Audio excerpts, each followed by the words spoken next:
नमस्कार प्रिय भक्तों, जय माता दी। क्या आप जानते हैं कि साल में केवल 2 नहीं बल्कि 4 नवरात्रियां आती हैं, लेकिन उनमें से केवल चैत्र और शारदीय नवरात्रि ही पूरे भारत में बड़े उत्साह के साथ मनाई जाती हैं, जबकि बाकी 2 नवरात्रियां इतनी रहस्यमयी हैं कि बहुत से लोगों को इनके बारे में जानकारी भी नहीं होती। इन्हें ही गुप्त नवरात्रि कहा जाता है। लेकिन आखिर इन्हें गुप्त क्यों कहा जाता है? क्या इनके पीछे कोई पौराणिक कथा है? क्या ये केवल तांत्रिकों के लिए हैं या सामान्य भक्त भी इन्हें मना सकते हैं? और इन 9 दिनों में ऐसा क्या होता है कि देवी की साधना को सबसे अधिक प्रभावशाली माना जाता है? आज हम इन्हीं सभी प्रश्नों के उत्तर शास्त्रों, पुराणों और प्राचीन मान्यताओं के आधार पर विस्तार से जानेंगे। भक्तों, गुप्त नवरात्रि एक वर्ष में 2 बार आती है, माघ मास की शुक्ल प्रतिपदा से नवमी तक और आषाढ़ मास की शुक्ल प्रतिपदा से नवमी तक। इन दोनों नवरात्रियों का उल्लेख शाक्त परंपराओं और देवी उपासना की परंपरा में विशेष रूप से मिलता है। तो चलिए भक्तों, अब जानेंगे कि इन्हें गुप्त क्यों कहा जाता है। प्राचीन भारत में जब ऋषि मुनि, योगी और सिद्ध पुरुष देवी की साधना करते थे, तब वे अपनी साधना का प्रदर्शन नहीं करते थे। वे घने जंगलों, हिमालय की गुफाओं, शक्तिपीठों और एकांत आश्रमों में रहकर मां आदिशक्ति की आराधना करते थे। इन साधनाओं में केवल पूजा ही नहीं होती थी, बल्कि ध्यान, मंत्र जप, तपस्या और आत्मिक साधना भी शामिल होती थी।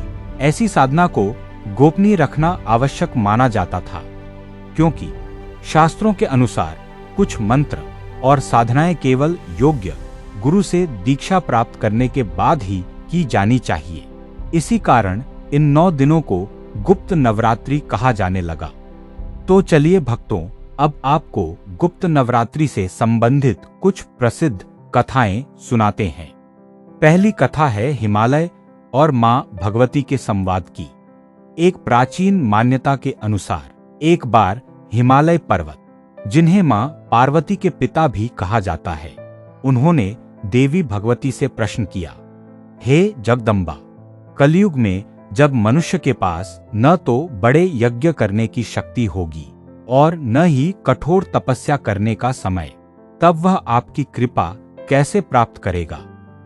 तब मां भगवती मुस्कुराई और बोली, जो भी भक्त माघ और आषाढ़ मास में आने वाली इन गुप्त नवरात्रियों में श्रद्धा, संयम और सच्चे मन से मेरी आराधना करेगा, मैं उसकी रक्षा करूंगी, उसके संकट दूर करूंगी और उसकी मनोकामनाएं पूर्ण करूंगी।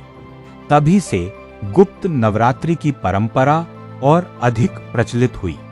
लोक परंपराओं में गुप्त नवरात्रि से संबंधित एक और कथा सुनाई जाती है, राजा और महर्षि की कथा। बहुत समय पहले एक राजा अपने राज्य की समस्याओं से घिर गया। चारों ओर शत्रुओं का भय था, राज्य में अशांति थी और कोई भी उपाय सफल नहीं हो रहा था। तब वह एक महान ऋषि के पास पहुंचा। ऋषि ने कहा, राजन, यदि तुम सच्चे मन से मां आदिशक्ति की शरण में जाना चाहते हो, तो आने वाली गुप्त नवरात्रि में 9 दिनों तक व्रत रखो, कलश स्थापना करो, मंत्र जप करो और पूरी श्रद्धा से मां की उपासना करो। राजा ने वैसा ही किया। नवमी के दिन मां भगवती ने उसे दर्शन दिए और आशीर्वाद देते हुए कहा, तुम्हारी भक्ति ने मुझे प्रसन्न कर दिया है, अब तुम्हारे राज्य से सभी संकट दूर होंगे। कुछ ही समय बाद शत्रु पराजित हुए, राज्य में सुख समृद्धि लौट आई और राजा का जीवन बदल गया। यही कारण है कि आज भी अनेक लोग मानते हैं कि गुप्त नवरात्रि में की गई सच्ची आराधना विशेष फल देती है। 10 महाविद्याओं का प्राकट्य ये शाक्त परंपरा में मिलने वाली एक अत्यंत प्रसिद्ध कथा है, जिसका संबंध गुप्त नवरात्रि से माना जाता है।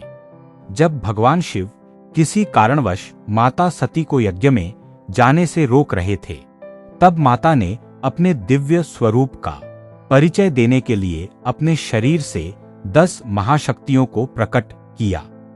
ये 10 स्वरूप ही आगे चलकर 10 महाविद्या कहलाए।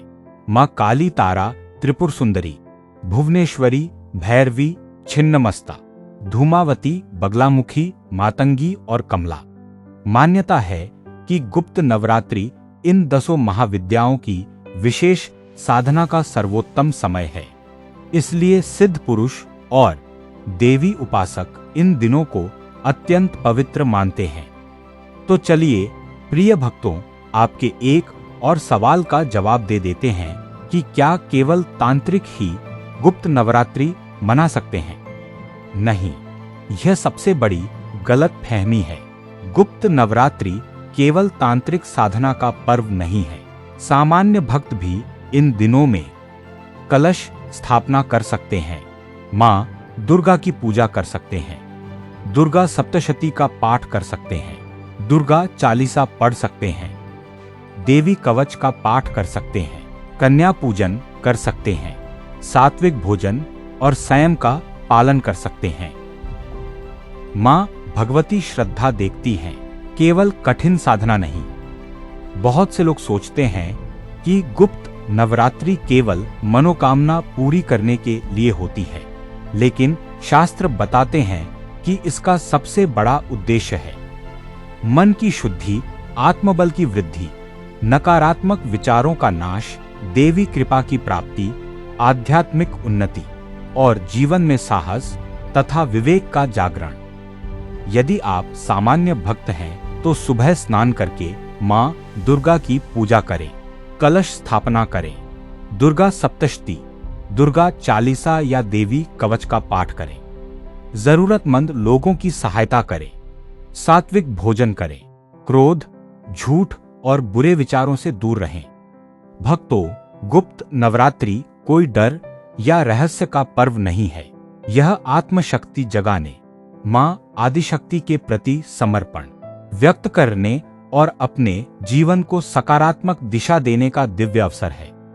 चाहे आप साधक हों या सामान्य गृहस्थ, यदि सच्चे मन से मां भगवती की आराधना करते हैं तो यही गुप्त नवरात्रि आपके जीवन में नई ऊर्जा, नया विश्वास और नई आशा का संचार कर सकती है। यदि आपको यह जानकारी पसंद आई हो तो वीडियो को लाइक करें, अपने परिवार और मित्रों के साथ साझा करें और कमेंट में अवश्य लिखें। जय माता दी। मां भगवती की कृपा आप और आपके परिवार पर सदैव बनी रहे। मां आदिशक्ति आदि भवानी की जय।